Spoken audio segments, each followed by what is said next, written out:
Hello जिज्ञासु, my children, my friends, मैं doctor Kavita. आप सबों का मेरे YouTube channel health and yoga with doctor Kavita में बहुत बहुत स्वागत है। दोस्तों, आज जो मैं टॉपिक पर बात करने वाली हूँ ये बहुत ही सेंसिटिव टॉपिक है बच्चियों और महिलाओं के लिए, जिसे हम डिस्मेनोरिया, दर्द युक्त मासिक धर्म या फिर पीरियड क्रैम्प्स कहते हैं। ये पीरियड क्रैम्प्स है क्या, ये कितने प्रकार के होते हैं, इनके लक्षण क्या होते हैं, इनके कॉम्प्लिकेशंस क्या होते हैं, इसे ठीक करने के लिए हम कौन सा मैनेजमेंट यूज़ करेंगे या फिर ऐसे कौन से मेडिसिन हम लेंगे जिसकी वजह से ये बीमारी जड़ से दूर हो जाए, या फिर ऐसे कौन से योगासन हम कर सकते हैं जो इस दर्द युक्त महामारी में आराम पा सके। तो ये सारी बातें आपको मैं वन बाय वन बताती चली जाऊंगी, तो मेरे साथ बने रहिए। Dysmenorrhea is the most common gynae problem ever seen in girls and women. This is of two types, primary dysmenorrhea and secondary dysmenorrhea. अब मैं आपको प्राइमरी डिस्मेनोरिया और सेकेंडरी डिस्मेनोरिया के बारे में डिटेल्स में समझाती हूँ। Primary dysmenorrhea is the cramping pain in lower abdomen just before 2-3 days of menses without any pathological condition or pelvic disease. दूसरे शब्दों में हम ये कह सकते हैं, किसी भी महिला को पीरियड के 2-3 दिन पहले या पीरियड के दरमियान जो दर्द आते हैं और ये दर्द अगर किसी भी जननांग के बीमारी के बगैर आए तो इसे हम प्राइमरी डिस्मेनोरिया कहते हैं। There are so many types of primary dysmenorrhea. First is septate uterus. Septate uterus is the malformation of congenital anomalies of uterus. हम सभी स्टूडेंट जानते हैं कि मेलिडन डक्ट की वजह से फीमेल रिप्रोडक्टिव ऑर्गन का ग्रोथ होता है, जैसे कि ओवरी, फिलिपिन ट्यूब, सर्विक्स और यूट्रस। तो जब इस मेलिडन डक्ट में अगर कोई डिफॉर्मिटीज आती है तो इसका सीधा इफेक्ट यूट्रस के शेप एंड साइज पर पड़ता है। अब सेप्टेड यूट्रस में होता क्या है? सेप्टेड यूट्रस में मेलिडन डक्ट यूट्रस के फंडस का तो निर्माण करती ही है, साथ में यूट्रस की बॉडी को भी बीचों बीच एक मेम्ब्रेनस सेप्टम के द्वारा बांट देती है। ये सेप्टम कभी थिन भी हो सकती है, कभी थिक भी हो सकती है। तो इस डिफॉर्मिटीज की वजह से भी फीमेल अपने पीरियड में क्रैम्प एक्सपीरियंस करती है। अब दूसरा है बाइकार्बोनेट यूट्रस। नाम से क्लियर है, इसमें भी यूट्रस दो भागों में बढ़ जाता है। इसमें मेलिडन डक्ट के अपर लेयर का मेल डेवलपमेंट होता है। तो इस अपर लेयर का मेल डेवलपमेंट की वजह से यूट्रस के फंडस वाला पार्ट यूट्रस के बॉडी वाला पार्ट में घुस जाता है और तब यूट्रस एक हार्ट शेप का स्ट्रक्चर ले लेती है। तो इसे हम स्ट्रक्चरल डिफॉर्मिटीज कहते हैं। तो इस स्ट्रक्चरल डिफॉर्मिटीज की वजह से भी महिलाएं अपने पीरियड में क्रैम्प एक्सपीरियंस करती हैं।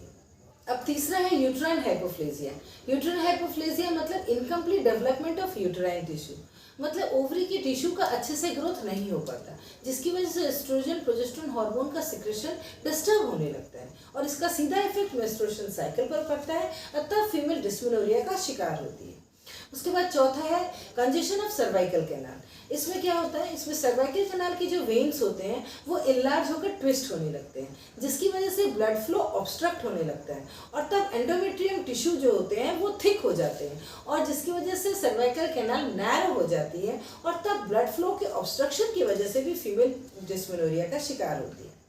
उसके बाद पांचवा है excessive secretion of vasopressin hormone और excessive secretion of prostaglandin hormone. Vasopressin hormone का सिक्रेशन मायोमेट्रियम में होता है और प्रोस्टाग्लैंडिन हार्मोन का सिक्रेशन एंडोमेट्रियम में होता है।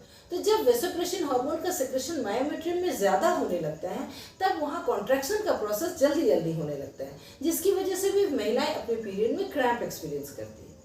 और जब प्रोस्टाग्लैंडिन हार्मोन का सिक्रेशन एंडोमेट्रियम में ज़्यादा होने लगता है तब यूट्रस में जगह जगह ब्लड क्लॉट होने लगता है।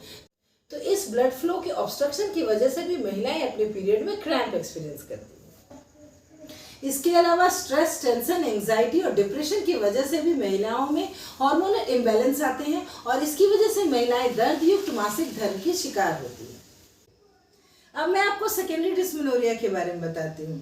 Secondary dysmenorrhea means severe period cramps before, during and after menstruation with any type of pelvic inflammatory disease.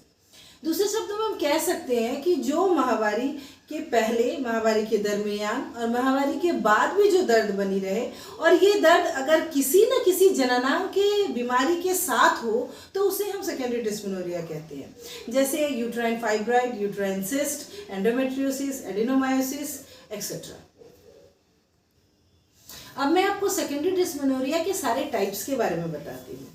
सबसे पहला है endometriosis. Endometriosis means implantation of endometrial tissue outside of uterus is called endometriosis. मतलब endometrial tissue का deposition जब uterus के बाहर जहाँ तहाँ हो, जैसे कभी सरफेस ऑफ यूट्रस, कभी फिलोपियन ट्यूब, कभी सर्विक्स, कभी वेजाइना, इवन समटाइम्स लंग्स और इंटेस्टाइन पर हो, तब इस कंडीशन को हम एंडोमेट्रियोसिस कहते हैं। तो इस एंडोमेट्रियल टिश्यू का डिपोजिशन हर महीने पीरियड के वक्त जहाँ तहाँ होता है, जिसकी वजह से ये ओवरी के अंदर खून की गठाने पैदा करती है, जिसे हम चॉकलेट सिस्ट कहते हैं। और हम सभी जानते हैं कि ये ब्लीडिंग यूट्रस के बाहर नहीं आ पाती, तो फीमेल जैसे जैसे मेंस्ट्रुएट करती है वैसे वैसे सीवियर पीरियड क्रैम्प्स के शिकार होती है। अब दूसरा है एडिनोमायोसिस। ये 40 से 50 साल तक की उम्र की महिलाओं में ज़्यादातर देखी जाती है। जब भी पीरियड आते हैं तो महिलाएं सीवियर क्रैम्प्स के शिकार होती है। वे अपने डेली रूटीन के सारे कामकाज छोड़कर बिस्तर में सोए रहना पसंद करती हैं।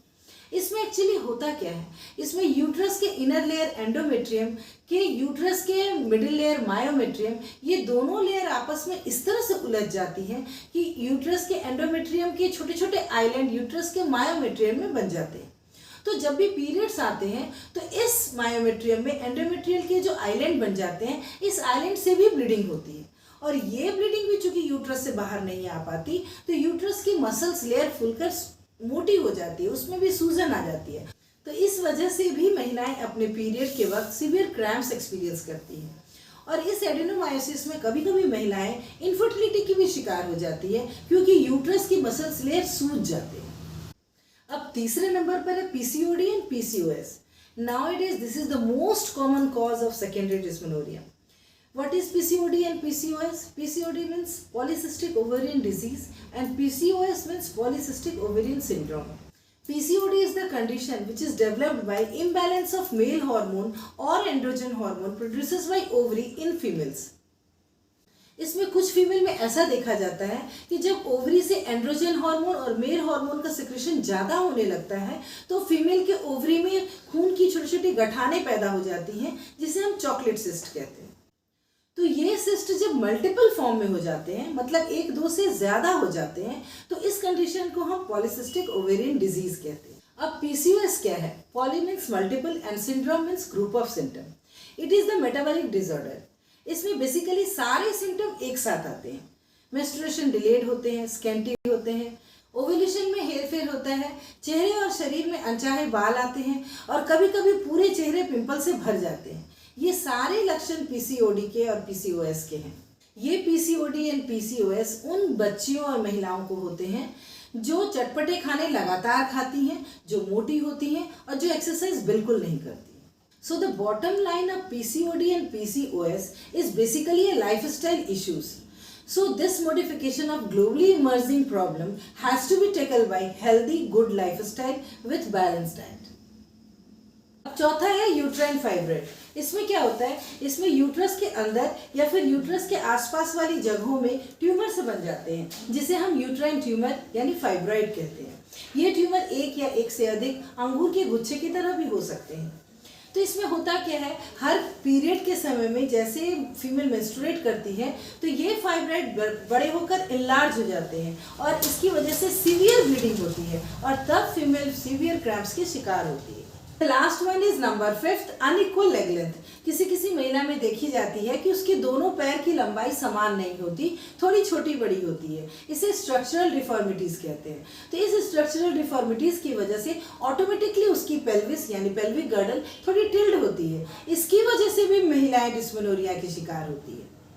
सो फ्रेंड्स, यहीं पर इस वीडियो का पार्ट 1 खत्म होता है। इस वीडियो के पार्ट 2 में मैं डिस्मेनोरिया के सिम्टम्स, डायग्नोसिस, मैनेजमेंट, कुछ होम्योपैथिक मेडिसिन और एसोसिएटेड कुछ योग आसन बताऊंगी, जिसे अपनाकर हम लोग परमानेंटली डिस्मेनोरिया से निजात पा सकेंगे। राइट।